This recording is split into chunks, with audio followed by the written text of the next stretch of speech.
So we all know that life is full of all kinds of people that we interact with every day. Some by choice, some by force. Whether it's family, coworkers, strangers at the store, we all have different personality types. Some of those jive with our own, others perhaps not so much. But this morning, we are going to help you learn to get along with all of them. And here to share her wisdom, Niro Feliciano. She is a psychotherapist. She is also the author of This Book Won't Make You Happy. Perfect title, by the way, for a book. So, Dr. Niro, thank you so much for coming back. No, my pleasure. You were here a few months ago. We talked about the difference between happiness and contentment. So this seems like a natural follow-up. You insist that it's important to surround yourself with all kinds of personality types. That could seem counterintuitive to some folks. Why do you think that's so important? Because everybody is important. Every encounter to our own growth and evolution as humans, we learn from people.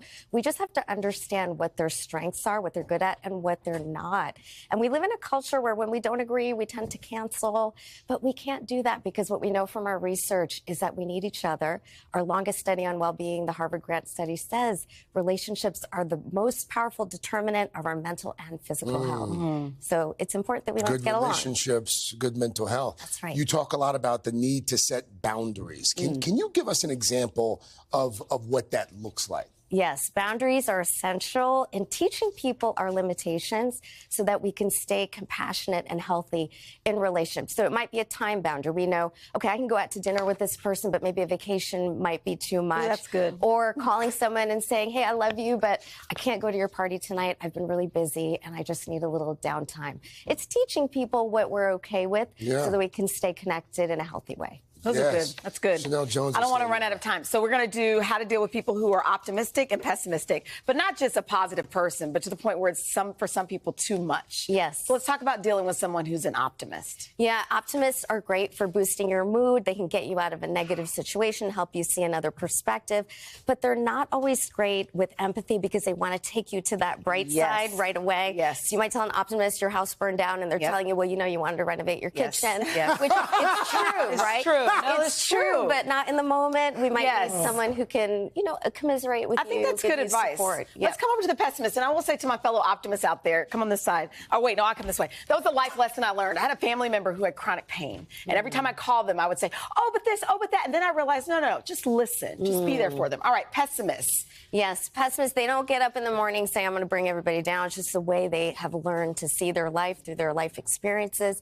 But we find that pessimists need empathy. So statements like, gosh, that must be so frustrating for you, or how are you doing so well with all these challenges, can kind of break them out of that cycle.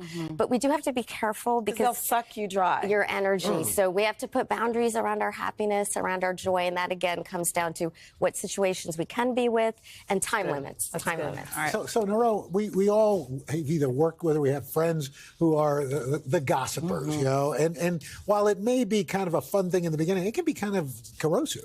That's right. I mean, let's be honest, gossip can be fun. Gossipers, you know, they have the information, whether it's true or not, we still want to know it. But nothing really good comes out of gossip. Most of us walk away from those conversations feeling icky. It can be hurtful. And you have to be careful because there's people who feel so comfortable about talking about somebody else can turn around in a minute and talk about you when there's something to talk about. So how do you shut that down? Change the subject. You know, that's interesting. Start talking about yourself. Hey, listen to what I did this weekend. Ask some questions about them. Divert it. And worst case scenario, just walk away. Okay. Good. Speaking of walking away, we all know that person that you can't walk away from. They just keep talking. You try to make the physical cues that you got to go, but they're the chatterbox. How do you handle a situation like that? Yeah, we love these people. They keep the conversation going, but sometimes it's hard to get a word in edgewise. You have to look for your out. And sometimes you may have to interrupt them. Oh, you know, I really want to talk more, but just got a phone call and I have to run. Let's continue this later. And, you know, when it comes down to a relationship, if you're with someone long-term, seeing them, you actually have to have a conversation about it. And that comes down to boundaries. I need a little downtime. I'll come back into this conversation, but right now I just need a little space. It sounds like it all comes down to honesty. Yeah. You know, just really tell the person you're with, no matter what personality they are, just how you're feeling and go from there. That's Boundaries. right. To have genuine relationships. Thank you so much. Thank you so much, Dr. Feliciano. Hey, thanks for watching our YouTube channel. Find your favorite recipes, celebrity interviews, uplifting stories, shop our favorite deals, and so much more with the Today app. Download it now.